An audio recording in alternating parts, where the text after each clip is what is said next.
The acceleration experienced by a moving boat after its engine is cut off is given by d omega upon dt equals minus kv cube, where k is a constant.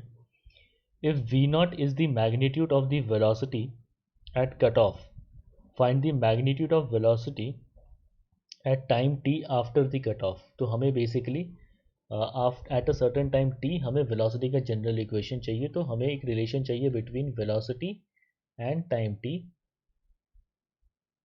After the engine is cut off. Engine is off, ठीक है. तो हमारे पास दिया हुआ है that d omega upon D t, ठीक है. D omega upon D t is equal to minus के वी क्यूब, ठीक है. तो d omega by D T ये तुम्हारा क्या होता है, एंगुलर एक्सेलरेशन होता है.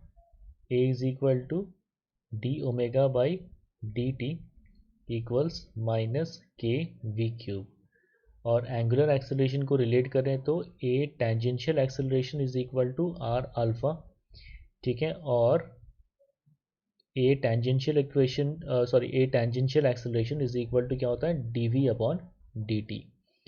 तो इसको यहाँ सब्स्टिट्यूट कर लें तो क्या हो जाएगा, d we upon D t 1 upon r is equal to alpha, ठीक है. और अल्फा का वैल्यू क्या है, अल्फा का value is equal to minus के वी क्यूब, ठीक है, इज इक्वल टू माइनस के वी क्यूब. तो बेसिकली अब यहाँ पे जो फाइनल इक्वेशन हम लिख सकते हैं, फाइनल इक्वेशन हो जाएगा तुम्हारा डी वी अपॉन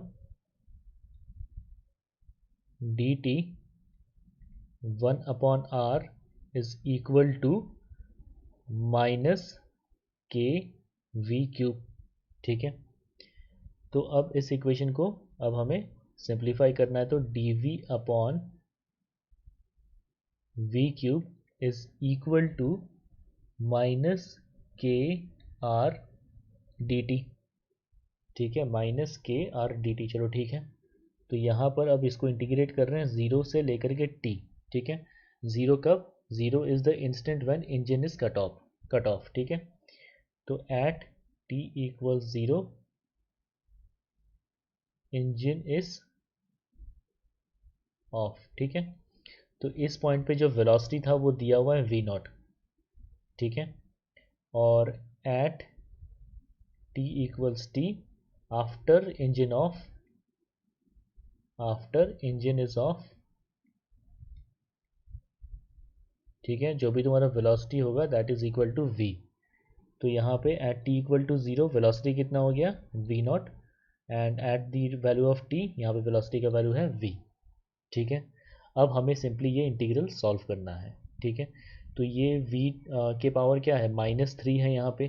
तो इंटीग्रल क्या होता है, x to the power n का, ठीक है, क्या होता है x to the power n plus one upon n plus one. तो क्या हो जाएगा यहाँ पे, इसका सॉल्व करने जाएंगे तो हो जाएगा 1 अपॉन वी स्क्वायर, ठीक है, 1 अपॉन वी स्क्वायर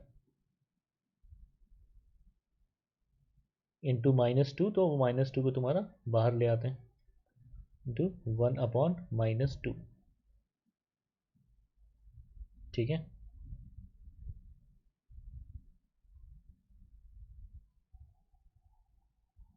और यहाँ पे रेंज डाल दो, क्या हो जाएगा, वी नॉट से लेकर के वी तक. तो it is equal to minus k r t, और इसका रेंज क्या हो जाएगा, ज़ीरो से लेकर के टी तक, ठीक है.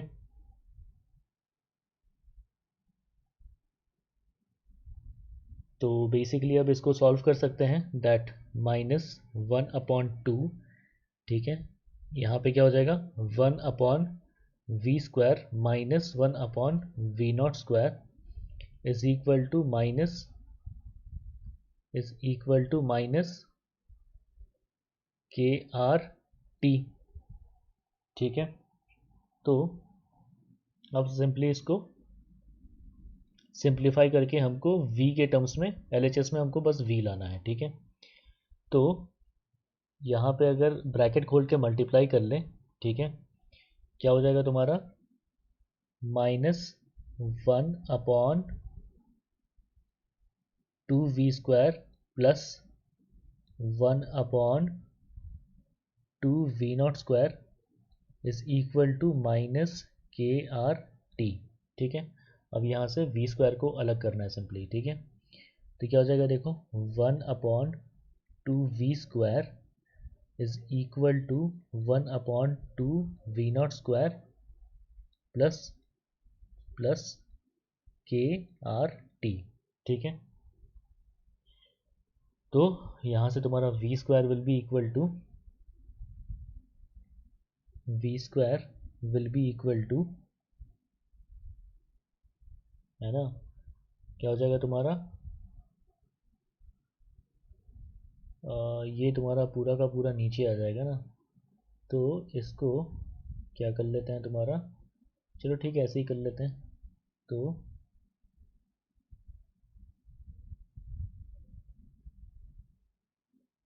1/2v² इज इक्वल टू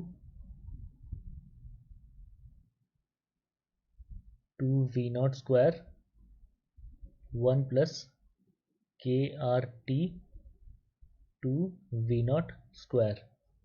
ठीक है, तो ये 2 और 2 कैंसिल कर लो, तो बेसिकली तुम्हारा v² will be equal to v0² upon 1 plus 2KRT v0²। तो v का जो तुम्हारा फाइनल रिलेशन आ जाएगा that will be equal to under root v0² upon 1 plus 2KRT v0²। ठीक है, this is the final answer for this given problem.